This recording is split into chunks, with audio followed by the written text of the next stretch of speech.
આગળની ક્લિપ્સ જોઈને બધાને એવું વિચાર આવ્યો છે કે ક્યાં જાય છે. સો હું જાઉં છું યોગા ક્લાસમાં એન્ડ ટાઈમ ઓલરેડી 6:30 છે. બટ આજે લોંગ રૂટ પસંદ કર્યો હતો ચાલવા માટે, સો થોડું લેટ થશે. But yeah it's okay because start be late થાય છે એમ યોગા ક્લાસ. તો ફટાફટ હવે જઉં છું ત્યાં, પહોંચી જઈશ. ઓલરેડી આકાશવાણી તો પહોંચવા આવી. સો યા લેટ્સ ગો. અને જો ચાલીને ન જવું હોય તો યુનિવર્સિટીથી બસ રિક્ષા મળે જ છે, બટ એ પસંદ નહીં કરવાનું અને ચાલીને જવાનું એવો મેં નિર્ણય લીધો છે. ચાલીને જવાનું, ચાલીને આવવાનું. સો એટલા માટે ચાલીને જવું, બાકી તો ક્યાં નહીં પહોંચી ગયું. તો આકાશવાણી ટર્ન ફટાફટ અહીંયાથી જોયું છે, જવું 5-10 મિનિટનો રૂટ છે, ફટાફટ પહોંચી છે. જલ્દી ચાલુ છું ઓલરેડી. Yeah let's go. ચાલો જીવન જ્યોત પર પહોંચી ગયા. મોર 2-3 મિનિટ્સ ઓલરેડી. ચાલો મસ્ત યોગા સેશન ઓકે. હવે જાઉં છું હોસ્ટેલે. ચાલીને જવાનું છે પાછું. 7:44 જોઈએ કેટલા વાગે પહોંચું છું. એન્ડ આજે એક પણ ક્લિપ ના લઈ શકી, ભૂલાઈ જ ગયો લિટરલી મને લેવાનું.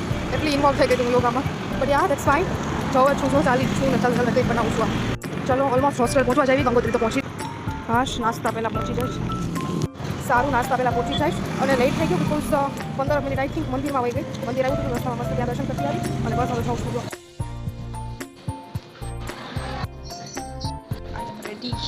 ડિપાર્ટમેન્ટ જેવું છે.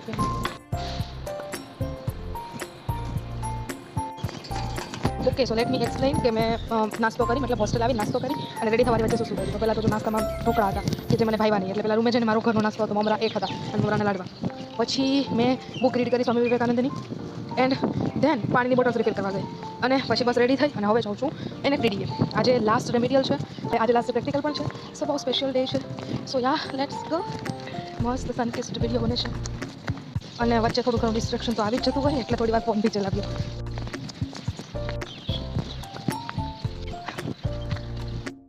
NMR but not in working condition. चलो ये है मेरा सॉइल सैंपल. अब इसमें डालेंगे K2 Cr2O7. तो हमारे जैसे 20 ml H2SO4. चलो ये सैंपल को 1 घंटा रखना है, फिर हाइड्रेशन लेना है. तो तब तक नाश्ता करके आते हैं. પણ થોડો ઘણો નાસ્તો તો કર્યો, પણ પેટ પણ ના ભરવાનું. અને ફોન અત્યારે 1% બેટરી રનિંગ છે, એટલે ચાર્જિંગ લેવાનું અને પાછું થોડું ઘણું કંઈક ખાવા માટે વસ્તુ નફો થાય છે. અને સેમ્પલ હજી 2 તેર સુધી રાખવાનું છે. તો ત્યાં સુધી મારા આઈ થિંક પાછી આવી જઈશ. 5-10 મિનિટ ઉપર નીકળ થાય તો વાંધો નહીં. તો બસ હવે જાઉં છું હોસ્ટેલ. ફટાફટ જમી લઉં, ફોનને પહેલાં ચાર્જિંગમાં રાખું, કંઈક ચાર્જિંગ થાય થોડું ઘણું. સો યા જાઉં છું. એન્ડ સેમ 4 MSCના લાસ્ટ સેમેસ્ટરનો આજે લાસ્ટ પ્રેક્ટિકલ છે અને બહુ મસ્ત છે. લાંબો પ્રેક્ટિકલ છે, બ્રેક બહુ બધો મળે છે વચ્ચે. એકવાર 30 મિનિટનો રેસ્ટ હતો સેમ્પલને, પછી 1 અવરનો રેસ્ટ છે અત્યારે સેમ્પલને.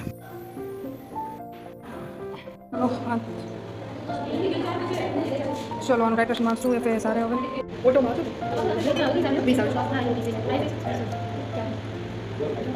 सेम 4 MSc का last practical complete.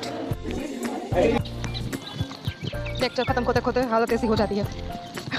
Literally lecture बात इधर उधर એટલી આવી છે જોલા ખાતા વાત પૂછો.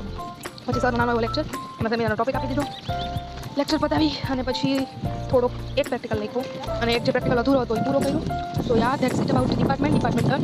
હવે હોસ્ટેલે જાઉં છું. 5 વાગે યોગા સેશન છે, તો પહોંચી જઈશ હમણાં. પછી ફ્રેશ થઈ જઈશ, થોડી વાર વેઇટ કરીશ, ત્યાં તો ટાઈમ થઈ જશે યોગાનો. સો યા લેટ્સ ગો. આજ તો છે ને લેક્ચર પૂરો કરીને મેડમ છેલ્લે બોલ્યા હોય કે બપોર પછી લેક્ચર એટલે રીતર બહુ આવ્યો. લિટરલી હું પહેલી બેન્ચે બેઠી અને મેડમને મારી વચ્ચે જરાય ડિસ્ટન્સ લાઈક અત્યારે મારા ફોનની વચ્ચે છે એટલું જ ડિસ્ટન્સ, બિકોઝ ફર્સ્ટ બેન્ચ ને સ્ટેજને અડાડીને જ ફર્સ્ટ બેન્ચ છે. તો મેડમ કે બહુ નીંદર આવ્યો અને લિટરલી બે જે ઝોલા ખાધા છે વાત પૂછો. ટોપિક એટલો કંટાળાજનક, ટાઈમ બપોરનો, એમાંય સવારની 4:30ની વાત. હા બહુ હલાઈ ગયું હોય એટલે એમ હાલવામાં એનર્જી લોસ થયો હોય એટલો. પ્રેક્ટિકલ અવડો લાંબો અને પછી લેક્ચર અને ચાર્જિંગ નહોતું ફોનમાં, તો ચાર્જિંગ માટે થઈને સ્પેશિયલી મેં હોસ્ટેલ ધક્કો ખાતો હતો બપોરે. હા એટલે એમાં ડબલ હાલચાલ થઈ ગઈ. હા અને સવારે છેટ NFDD સુધી હતું એને મારે એટલે ત્યાં ધક્કો થયો. બટ વાંધો નહીં, જે થયું એ આઈ થિંક આજ મેં 10-12 કિલોમીટર તો હાલી જ લીધું હોય. સાચે હા. તો બસ હવે જો હોસ્ટેલે જાઉં જ છું, જઈ ફ્રેશ બ્રેશ થઈ જાઉં છરીક. ત્યાં તો હમણાં યોગા સેશન સ્ટાર્ટ થઈ જશે. 5 વાગ્યાનો ટાઈમ એક્ઝેક્ટ છે, પણ પ્રાર્થના 5 મિનિટ વહેલી સ્ટાર્ટ થઈ જાય. પ્રાર્થના કરવી જરૂરી હોય યોગા પહેલાં, એટલે વહેલી જ જોઈન થઈ જાઉં. સો યા